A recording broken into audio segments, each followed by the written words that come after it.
What's up guys, Cloud of Truth here, and today I'm going to be talking about the best light machine gun I've found in Battlefield 3, especially since the most recent patch. Now, I know previously I had made a video about the support class, talking really about how the class was changed so much to where it was really almost impossible to use a light machine gun, and how I started to run PDWs and shotguns in a support class because all the other LMGs were just really so worthless and I couldn't use them. Well, that was a little bit premature. I'm still standing by that when it comes to almost all light machine guns except for this guy. This guy right here is the exception. This, for me, is now my new running gun aggressive style support class player, and that is the M27 IAR. Now, pre-patch, you guys know my favorite light machine gun was the MG36, had great fire rate, extremely accurate, large magazine, and reload time was respective. You know, it wasn't great, but it was respective. Now, as you guys know, I made a video about that, and the MG36 post-patch is cool. It really is horrible, except for hip firing, which that's really I found the best way to run the MG36, but on longer range maps, hip firing is very, very difficult to do, even though I'm still guilty of it sometimes, and I do it in this video, so I'm trying to break that habit, but it's a bit difficult to do, but I'm still working on it. I'm doing a lot less than what I had been before, but, you know, I'm still guilty of doing that sometimes. So, what makes the M27 so great? What makes it the best LMG? Now, when it comes to actually being the best LMG, for me, that is being the aggressive style player. That's not for being the guy that can set your bipod up, hold down corridors, hold down a certain area with that big old 200 round magazine and your PKPs, your M240s or M60s.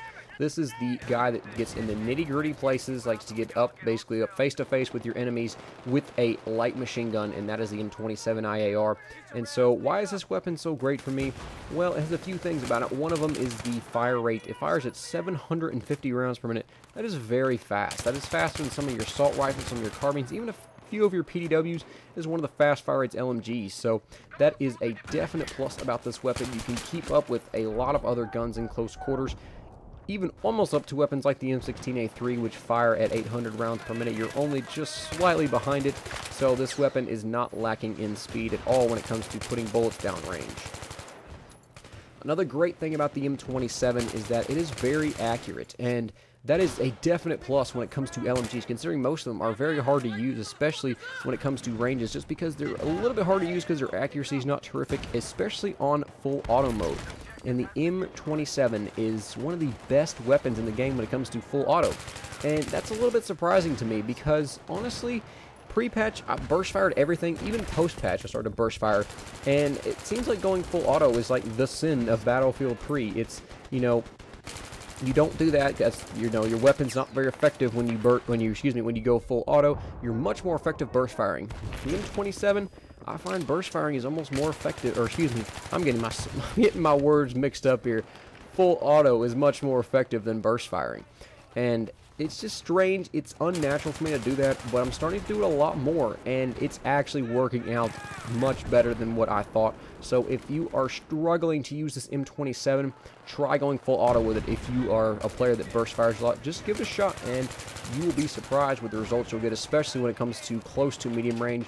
Long range, this gun, full auto mode, obviously is not going to be very good, but this weapon is not terrific at long range. However, if you are looking for a setup for this weapon, especially when it comes to scopes, I have found that the PKA 3.4 is great for ranged maps. Maps like Gulf of Oman, Wake Island, Operation Firestorm, Card Island, it's okay at. North Star Canals is not bad. It's a little too close quarters for me, but some guys like to run more higher zoom optics on that map. But those are just several maps in which a more higher optic zoom can work well for you. Now, when it comes to my personal favorite setup, I like to run the Reflex Red Dot sight or the Cobra sight, as you will see a little bit later on. The bipod, because I just like to have the option of setting up my bipod and going really full auto on a group of enemies and still taking them all out. And plus, the bipod allows me to hold down a certain area that something like a foregrip wouldn't be able to let me do just because of the recoil of the gun. Now, even though I said the recoil is not bad, I still prefer the bipod because, as you guys saw with that shot previously, the bipod is just amazing when it comes to reducing your recoil. It's just almost zero recoil, so that is the reason why I like to run the bipod over the foregrip. And the final attachment slot is the flash suppressor. I don't like to put a laser sight or a normal suppressor. The flash suppressor is what I found that works very, very well for me, really controlling that vertical recoil and allows me to get a lot of kills. If you guys are looking to run a aggressive style support class player, struggling to find a gun or even a setup, I would encourage you to give the M27 IAR a try with a reflex red dot sight or Cobra. A bipod and flash suppressor works well for me for being a very aggressive style support class player, and I would give it a shot if you are looking to run that style of support class player rather than be someone who sits kind of just behind your teammates and tries to lay down a much more like supportive, heavy fire, but you want to be up in the action. Give this a shot and see how it works for you. Alright guys, that just about does it for this video. However, one other thing I do want to say is thank you guys so much. Just past 900 subs. You guys are freaking amazing, dude. I mean, I know I've been kind of, I guess you could say, not really, kind of really out of it, but I haven't been doing many videos as lately as I like.